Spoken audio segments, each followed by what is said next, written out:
말씀드린 것처럼 레위기서가 그냥 단순히 율법을 가르치기 위함이라기보다는 삶과 밀접한 말씀들이다라는 것, 그리고 레위기에서 강조하는 거룩이라고 하는 것은 하나님의 말씀에 순종하는 것을 의미한다라고 했습니다.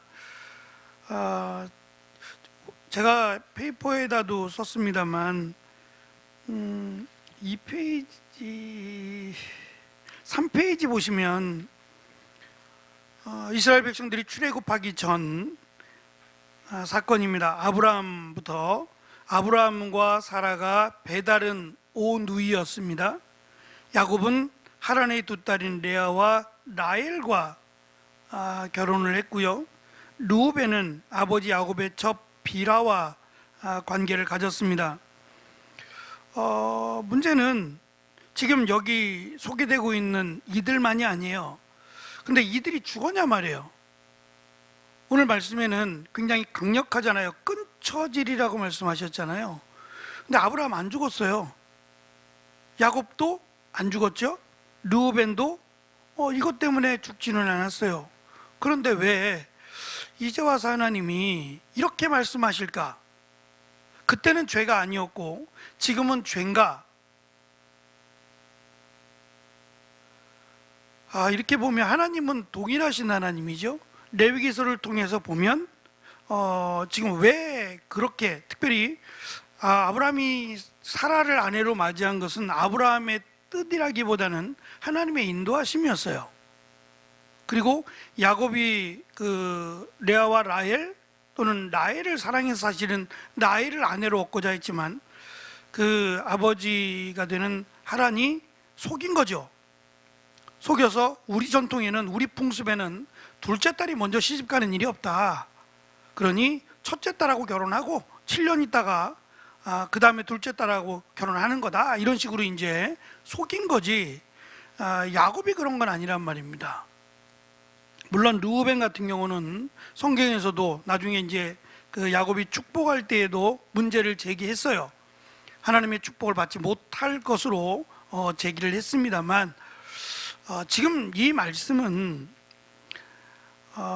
이것은 죄가 아니고 이것은 죄다 이런 문제가 아니라 하나님께서 이스라엘 백성들을 처음에 아브라함을 부르셨을 때는 민족의 단위가 아니에요. 그리고 이 아브라함을 비롯한 특별히 사라가 믿음이 있어서 그런 것은 아니에요. 그런 부분이 아니라 하나님의 온전한 백성을 이루기 위한, 너무 적으니까 이 지금의 이스라엘 백성들의 조상 또는 믿음의 조상되는 아브라함부터 시작되는 민족들이 워낙 적어요. 작은 수에 불과하니까 이 작은 수를 통해서 거룩한 민족을 만들기 위함이었지 하나님이 그것을 계속해서 허락하시느냐, 그런 문제는 아니란 말입니다. 근데 지금 이스라엘 백성들은 애굽에서 430년을 살게 돼요. 그러니까 그들이 원해서 산 것도 아니고 그들이 하나님을 찾지 않았기 때문에 그런 거예요. 하나님을 찾았고 하나님을 믿었다면 그들은 더 빨리 애굽에서 종살이 하지 않고 나올 수 있었어요. 하나님의 잘못이 아니라 그들이 하나님을 찾지 않았기 때문에 그들이 그만한 고통과 아픔을 겪었던 겁니다. 문제는 이 430년 동안 애굽에 살았던 삶의 모습들이 있어요. 오늘 내용에도 이제 그 문제가 있는데 이 페이지 보시면 이스라엘이 아니라 이집트죠. 애굽입니다. 고대 이집트 둘의 6번째 줄에 보시면 고대 이집트에서는 근친 간의 성범죄와 결혼이 왕족들 사이에 다반사였어요. 그러니까 의도적으로 왕족끼리 결혼했어요. 동생과 결혼하고 누나와 결혼하고 이런 것들이 그냥 보편적이었단 말이에요. 그래서 그들이 믿는 만들어낸 신들도 다 이렇게 가족끼리 결혼하고 이런 일들이 비일비재했어요.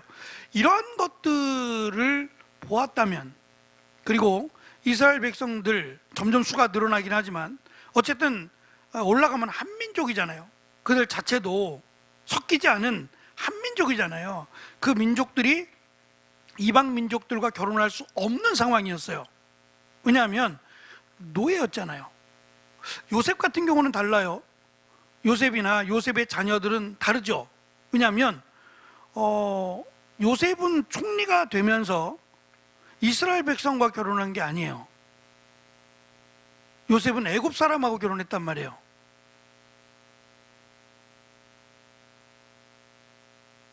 맞아요? 맞죠?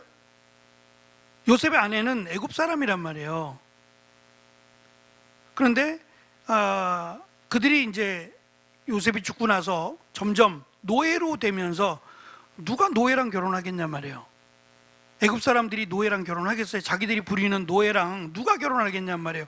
그러면서 이스라엘은 이스라엘끼리 결혼할 수밖에 없었어요. 그러니까 엄격하게 따지면 그냥 하나의 백성이에요. 하나의 백성이고 그냥 같이 어울려 살았습니다. 그러다 보니까 특별히 언급하지 않지만 그들도 역시 이러한 얼마나 가까운지는 모르겠지만 그냥 결혼을 하고 살았던 거예요. 친척끼리도 결혼하고 그렇게 살았던 겁니다. 문제는 이제 하나님께서 이스라엘을 지파로 나누시고 이 지파로 나누어지면 조금 더 시간이 지날수록 점점 멀어지겠죠. 2촌, 3촌, 4촌, 5촌 쭉 넘어가면서 이제는 점점 멀어지지 않겠어요? 이제 그렇게 될 것을 하나님이 지금이 아닌, 지금은 광야 생활 속이고 그들이 이 광야가 끝나고 나면 이제 12지파로 만들어져서 각각 지파의 땅을 차지하며 살 텐데 그때 이후에 이제 있을 일들을 미리 말씀하시는 거예요. 미리. 지금은 광야 생활 속이고 사실은 그 여호수아와 갈렙을 제외한 애굽에서 나왔던 사람들은 다 광야에서 죽어요. 광야에서 죽고 광야에서 태어난, 광야 생활 중에 태어난 아이들만 약속의 땅에 들어가게 되죠. 그러니까 이때 시간이 뭐 적은 시간은 아니에요. 40년이라고 하는 이 기간이 짧은 건 아닙니다. 그러니까 분명히 결혼도 있을 수 있어요. 자녀들이 결혼할 수도 있고 약식이겠지만 결혼할 수 있고 그 결혼이 그들 가운데는 축제가 되기도 했을 거란 말입니다. 하나님이 결혼을 허락하지 않은 건 아니니까 결혼식도 했을 거예요. 문제는 지금 이 말씀이 이스라엘 백성들이 출애굽하고 오랜 시간이 지나지 않아서 주신 말씀드리고 이 말씀이 그 시작 자체가 지금 1절부터 5절이 6절부터는 계속 이제 이 낯뜨거운 내용들이 계속 나오는데 1절부터 5절이 강조하는 내용이 그거예요. 너희가 애굽에서 있었던 그들의 풍속을 따르지 마라. 그리고 장차 들어갈 또 너희들이 광야에서 겪게 될 가나안 족속들, 이게 한 족속이 아니라 가나안 땅에 있는 족속들이니까 다양한 족속들이란 말이에요.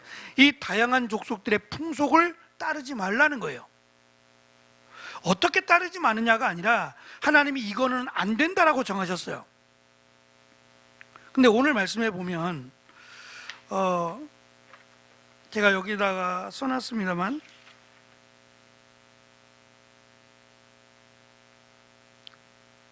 이 페이지 보시면 일단 근친 간의 성범죄에 대한 금지 규정인데요. 이 금지 규정은 이스라엘이 결혼할 수 없는 근친의 범위를 지금 소개합니다. 근친은 아버지, 그리고 아버지 형제들 또는 어머니의 형제들, 또 뭐 자녀들의 또는 배다른 자녀들의 형제들, 그리고 손자와 손녀까지로 범위가 확대돼요. 이들은 결혼하면 안 된다는 거예요.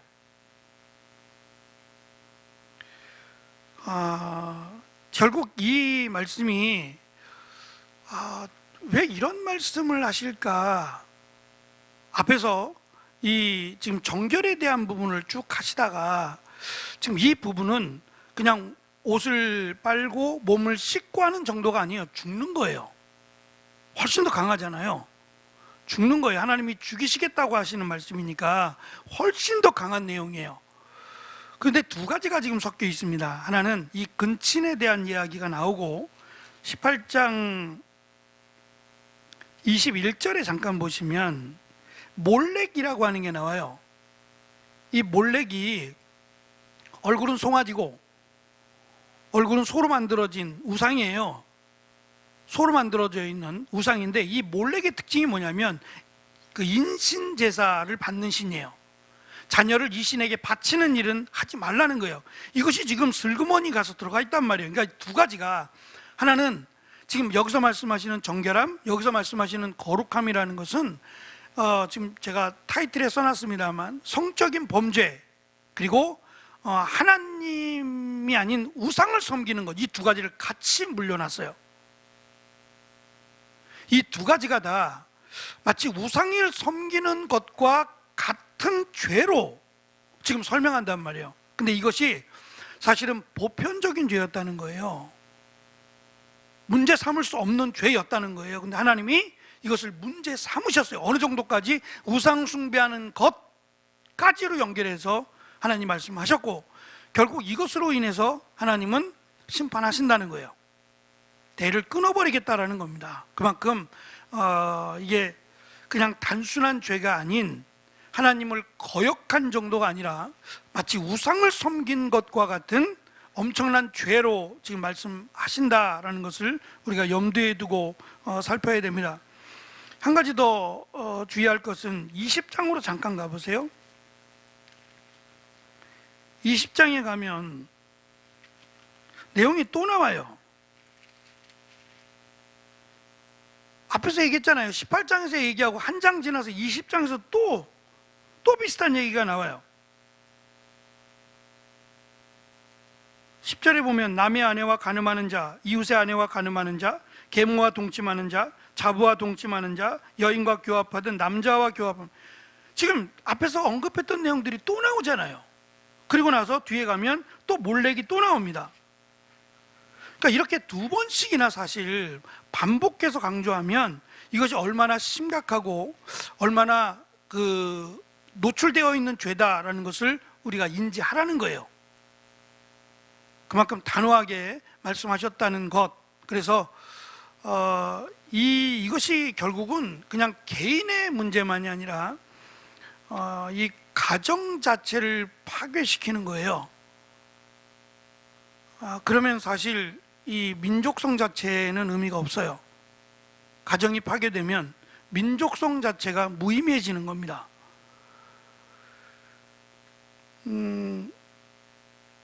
로마가 멸망한 이유를 제가 말씀드리면서, 이 로마의 멸망의 배경에는 로마가 힘이 없어서 지는 게 아니에요. 힘이 없어서 지는 게 아니라 로마의 타락으로 말미암아 로마가 멸망했다고 이야기합니다. 그 타락의 배경에는 이 근친이 들어가 있고 또 하나 동성애가 들어가 있어요. 이것은 건강한 가정이나 건강한 그 나라를 만들 수 없어요. 지금 계속해서 참 이해할 수 없는데, 그냥 말 자체를 성소수자라고 부르면 안 돼요. 소수자는 나쁜 말이 아니에요. 그렇잖아요. 소수자, 예를 들면 몇 명 안 되는, 지난번 며칠 전에 TV를 잠깐 보다 보니까 그 소수자들에 대한 이야기들이 나오는 거예요. 성소수자가 아니라 그냥 소수. 예를 들면 어떤 친구가 나왔는데, 이 친구는 남자 간호사예요. 1호 남자 간호사래요. 그 병원에서 처음으로 들어간 남자 간호사인데, 자기가 남자 간호사로 처음 병원에 갔더니 여자 간호사들을 위한 화장실은 있는데 남자 간호사를 위한 화장실이 없는 거예요. 옷 입을 곳도 없는 거예요. 여자 간호사들은 뭐 당연하니까 그들에게 탈의실은 있는데 남자는 없어서 지하에 내려가서 옷 갈아입고 올라와야 되고, 화장실도 환자들과 같이 써야 되고. 지금은 안 그렇대요. 지금은 이제 남자 간호사들이 많아서 필요하잖아요. 어른들을 이렇게 막 옮기고 하는 일들은 힘이 있어야 되잖아요. 간호사들도 이제 남자 간호사들이 많아졌어요. 그래서 남자들을 위한, 간호사들을 위한 탈의실도 있고 화장실도 있답니다. 근데 처음 자기가 1호였을 때는, 이 병원에 1호였을 때는 참 혼자 끌어안고 있어야 될 문제들을 막 이야기하는데 공감이 되더라고요. 힘들었겠다. 고개가 끄덕끄덕해지더라고요. 소수자들을 배려하는 건 마땅한 겁니다. 동성애는 성소수자가 아니에요. 이거는 말 자체를 잘못 쓴 거예요. 소수자가 아니라 성경에서도 가르치고 있듯이 안 되는 거예요. 저희가 영상으로 보여드렸었죠. 동성애에 관한 거 잠깐 보여드렸지만 환자입니다. 환자예요. 치료 받아야 되고요.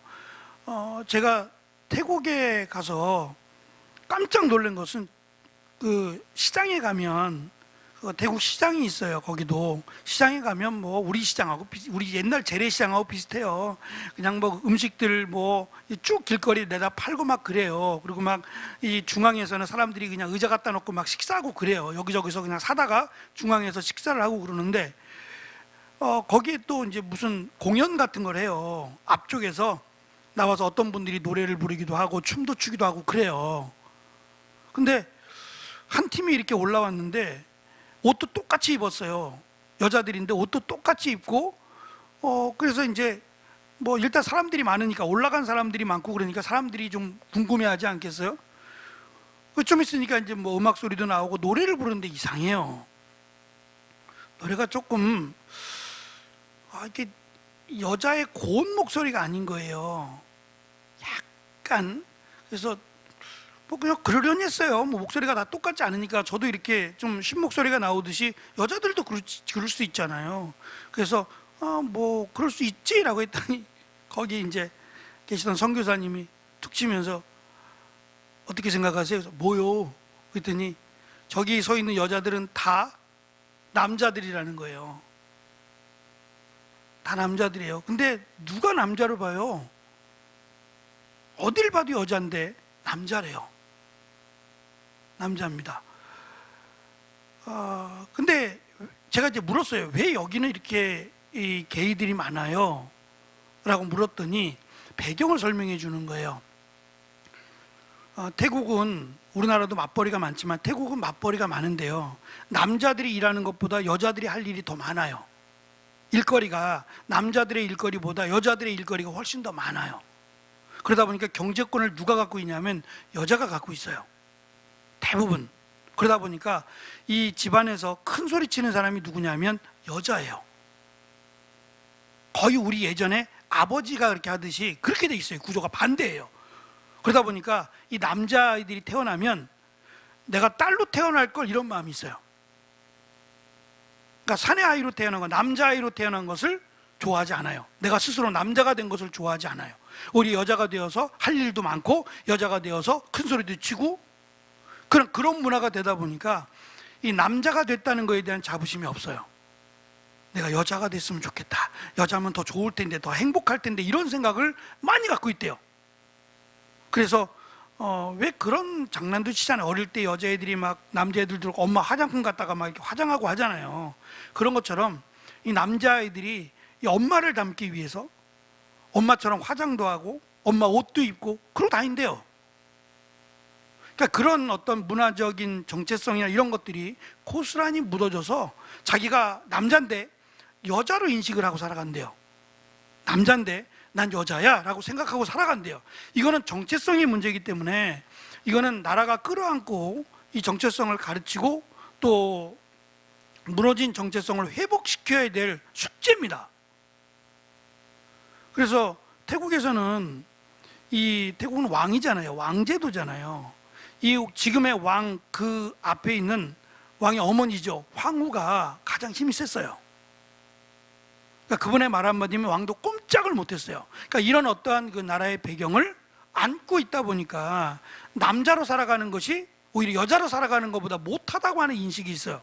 그러니까 이 남자아이들이 여자인 것처럼 오히려 그것이 더 자기에게는 좋은 것처럼 이렇게 받아들이는 경향이 없지 않아 있어요. 우리나라는 어떤지 모르겠지만 치료의 대상이지 인정하는 건 안 돼요. 인정하는 것 자체가 문제가 되잖아요. 남자애가 난 여자라고 생각하면 치료를 받아야지 여자라고 생각하는 것을 옳다라고 해주면 어떡하란 말이에요. 근데 이들을 존중하자라고 자꾸 얘기하면 제가 나쁘다고 말하는 게 아니라 어쨌든 이분들은 치료를 받아야 될 분들이에요. 성소수자라고 불려야 될 게 아니라 치료 대상으로 여겨서 치료를 해주라는 거예요. 근데 막 성소수자들을 인정해주고 그들이 요구하는 걸 들어주라고 얘기해버리면 이제 정말 이 아들 녀석이 며느리를 남자로 데리고 오면 어떻게 해요? 이런 끔찍한 일이 벌어질 수 있다는 거예요. 공공연히 이제는 뭐 TV에서도 그렇고 이런 것들을 자꾸 흘리잖아요. 근데 이것이 그냥 단순한 게 아니라 굉장히 오래된, 지금 레위기서에 등장하잖아요. 남자가 남자를, 여자가 여자를, 그렇게 나오잖아요. 이건 가증하다, 짐승도 이러지 않는다라고 얘기하잖아요. 그것뿐이 아니에요. 참 이게 인간의 죄악인데요. 3페이지 보시면 특히 22절, 동성애를 가증한 범죄로 규정하고 동성 간의 성행위를 금지하는 규정을 기록합니다. 창세기 19장은 소돔 고모라의 멸망이 이 동성애 때문임을 밝히고 있고요.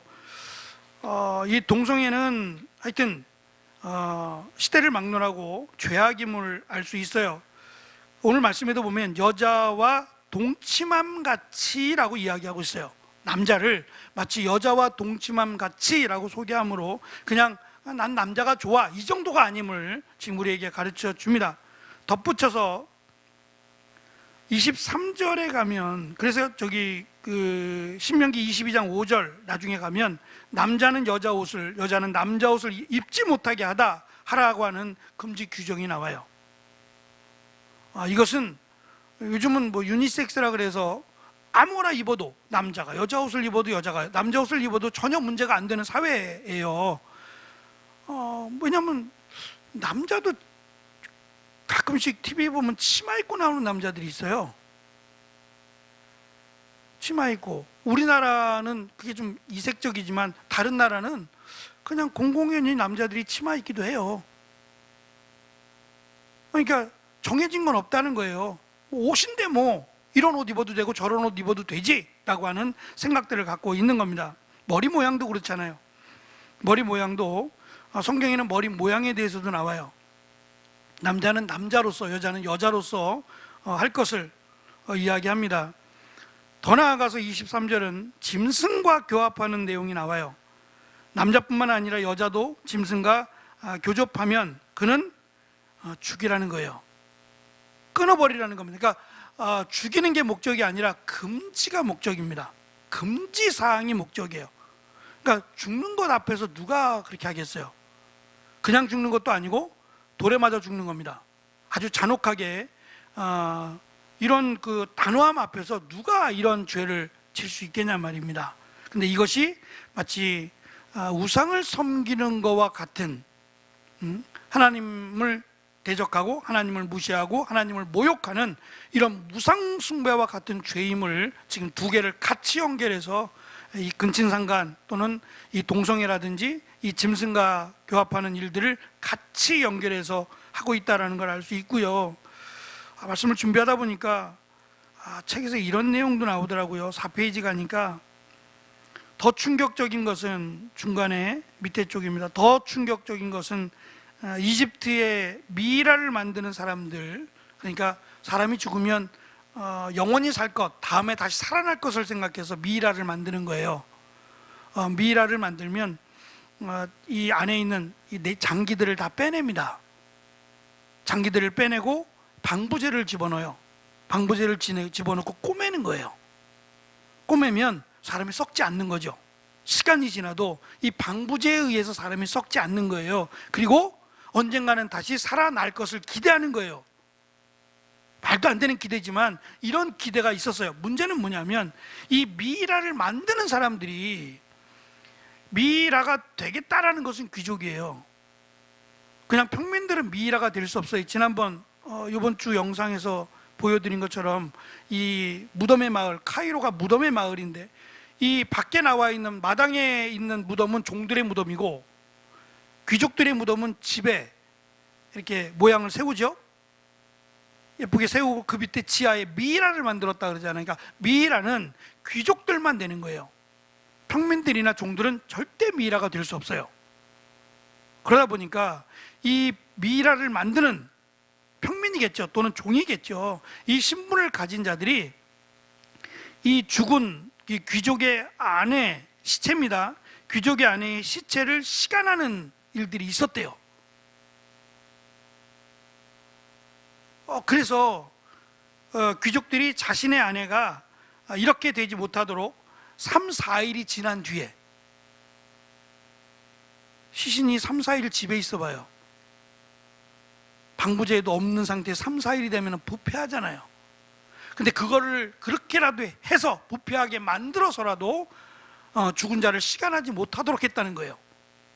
그래서 3, 4일이 지난 뒤에 시신을 미이라로 만들어 달라고 했다라고 하는 기록이 있습니다. 준비하면서 이게 참 어디까지 가나, 인간의 죄악이 어디까지 가나라는 생각이 들어요. 근데 이렇게까지 구체적으로 이야기한 것은 이러한 죄들이 애굽, 이집트나 또는 가나안에 만연했다는 거예요.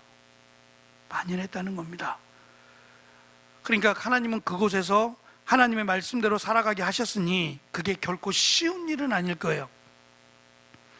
지금 이 시대만 봐도 두 쌍이 결혼하면 한 쌍은 이혼한다면서요.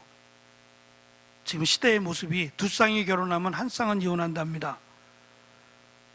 누가 이런 얘기를 하더라고요. 이혼하는 이유가 대부분 성격이 달라서요 라고 이야기해요. 10중 8구는 성격이 달라서요 라고 얘기해요. 언제부터 달랐죠? 결혼하고 10년 지나서 달라진 건 아닐 거예요. 저를 볼 때는 이미 달라서 결혼했어요.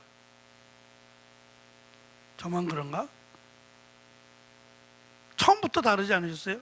저기 우리 양시한 집사님 고개를 끄덕이시는 거 보니까 공감한다는 얘기잖아요. 처음부터 달랐죠? 왜냐하면 나랑 똑같은 사람 싫어요. 대부분이 그래요. 키가 작은 사람은 키가 큰 사람이 좋고, 내가 좀 꼼꼼하면 꼼꼼한 사람 별로 안 좋아해요. 그러니까 그게 맞는 거예요. 근데 다르니까 얼마든지 싸울 요소가 있잖아요. 처음부터 싸울 요소가 있어요. 근데 왜 처음에는 이렇게 좋아 죽어서 결혼했느냐? 왜 이제 와서는 성격이 안 맞아 그러고 이혼하느냐? 답은 이거래요. 사랑하면, 사랑을 내가 사랑을 하면 이건 행복한 거예요. 내가 사랑을 받으려고 하면 이혼으로 가는 거예요. 결혼할 때를 생각하면 서로 사랑하지 않았어요? 이래도 좋고 저래도 좋고 서로 사랑하지 않았어요? 그래서 결혼한 거예요. 근데 왜 이혼하느냐? 왜 날 사랑하지 않느냐고 하는 거죠. 서로 왜 날 사랑하지 않아? 왜 날 배려하지 않아? 이게 이제 문제가 돼서 싸우게 되는 거예요. 그러니까 사랑을 받으려고 하면 문제가 되는 거예요. 사랑을 하면 문제가 없어요. 근데 이게 그렇게 쉽지 않은 거죠. 사랑을 받길 원하지 사랑하길 원하는 사람이 어디 있겠어요?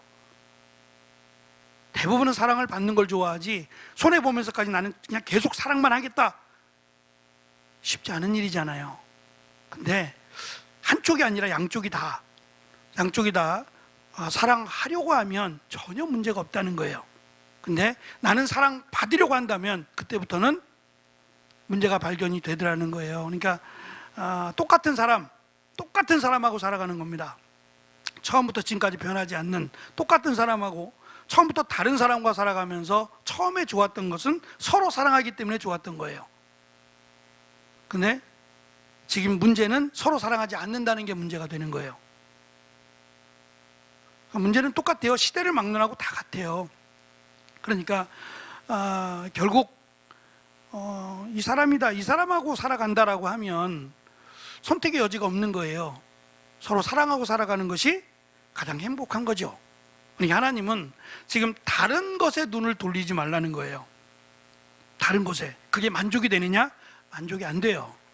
그 어떤 것으로도 만족이 안 됩니다.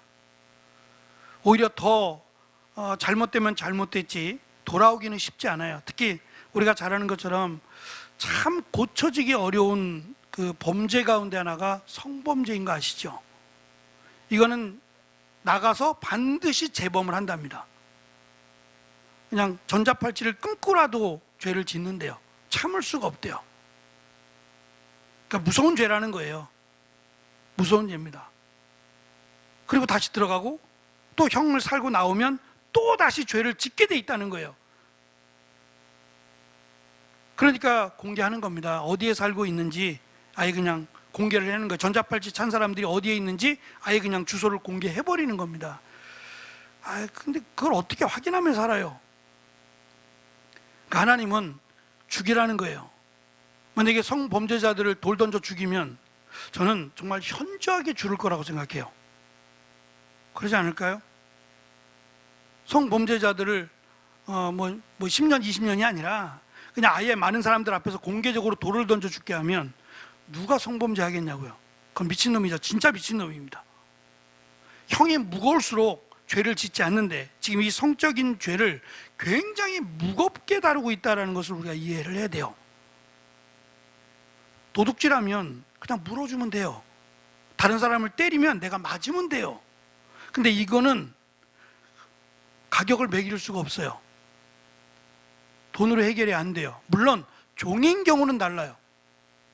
종인 경우는 이 종을 내가 아내로 맞이하거나 그것에 대한 보상을 해주게 돼 있어요.